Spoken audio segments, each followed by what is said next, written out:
ओम अथर्ववेदाय नमः। षष्ठम कांड सूक्त 136। हे औषधे, तुम पृथ्वी पर उत्पन्न हुई हो, तिरछी होकर फैलती हुई हे औषधि देवी, हम आपको अपने केशों को सुदृढ़ करने के लिए खोद कर संग्रहित करते हैं। हे दिव्य औषधे, तुम केशों को लंबे सुदृढ़ करो एवं जो अभी उत्पन्न नहीं हुए उन केशों को उत्पन्न करो।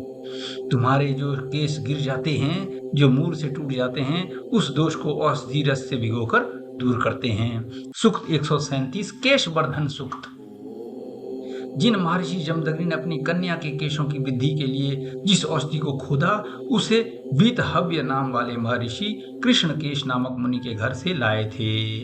हे केश बढ़ाने की इच्छा वाले, तुम्हारे केश पहले तो उंगलियों द्वारा नापे जा सकते थे, वे अब व्यायाम दोनों हाथ फैलाने पर जो लंबाई होती है जितने लंबे हो गए हैं। सिर के चारों ओर के काले बाल नड नामक बाले तीर्णों के समान शीघ्रता से बढ़े हैं। हे औषधे, तुम केशों के अग्रभाग को लंबा, मध्य भाग को स्थिर एवं मूल भाग को सुदृढ़ करो। नड नरकट जैसी नदी के किनारे पर शीघ्रता से बढ़ते हैं, वैसे ही सिर के चारों ओर काले केश बढ़े हैं। सूक्त 138। हे औषधे, आप औषधियों में सर्वश्रेष्ठ हैं। इसमें आप हमारे द्वेष पुरुष को कलीब स्त्री के समान बनाएं। हे औषधि, आप हमारे शत्रुओं को कलीब और स्त्री के समान करें। उनके पुरुषत्व के प्रतीक अंग विशेष को इंद्रदेव वज्र से चूर्ण कर दें एवं सिर पर लंबे केश वाला बनाएं। हे शत्रु, हमने तुम्हें इस कर्म से कलीब एवं नपुंसक कर दिया है। हम ऐसे नपुंसक एवं वीर्य शून्य शत्रु के लंबे केशों में कुरीर एवं कुंभ अर्थात जाल और आभूषण धारण कराते हैं। देवताओं द्वारा बनाई गई अंडकोशों के अधीन जो दोनों वीर्य वाहिकाएं नलिकाएं हैं, उनको दंड के द्वारा हम भंग करते हैं। जिस प्रकार स्त्रियां नरकट आदि को पत्थरों से कूटती हैं, वैसे ही हम तेरे अंडकोशों के प्रभाव को भंग करते हैं। सूक्त 139 सौभाग्यवर्धन सूक्त।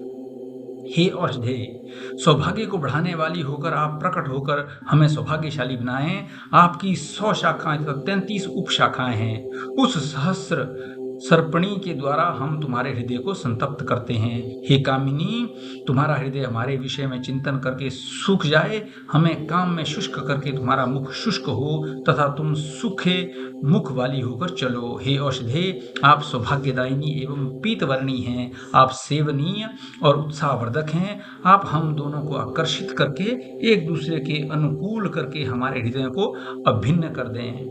हे कामिनी, जिस प्रकार तृषा से पीड़ित व्यक्ति का मुख सूखता है, उसी प्रकार मुझे प्राप्त करने की कामना से वियोग ताप से तप्त हुई सूखे मुंह वाली होकर चलो। जिस प्रकार नेबला सांप को टुकड़े टुकड़े काटकर पुनः जोड़ देता है, उसी प्रकार हे वीर्यवती औषधे, आप वियोगी स्त्री पुरुष को परस्पर पुनः मिला दें। सूक्त 140 सुमंगल दंत सूक्त। व्याघ्र के समान हिंसक बड़े हुए 2 दांत माता और पिता को कष्ट देने वाले हैं। हे मंत्राधिपति देव, हे अग्निदेव, आप उन्हें माता पिता के लिए सुख प्रदान करने वाला बनाएं। हे दांतों, तुम चावल, जौ, उड़द एवं तिल खाओ। ये तुम्हारा भाग तुम्हारी तृप्ति के निर्मित प्रस्तुत है। तुम तृप्त होकर माता पिता को कष्ट देने वाले न रहो। ये दोनों दांत मित्र रूप हों, सुख देने वाले हों। इस बालक के शारीरिक कष्ट को देखकर माता पिता को जो कष्ट होता है, उस कष्ट से माता पिता मुक्त हों। ओम अथर्ववेदाय नमः।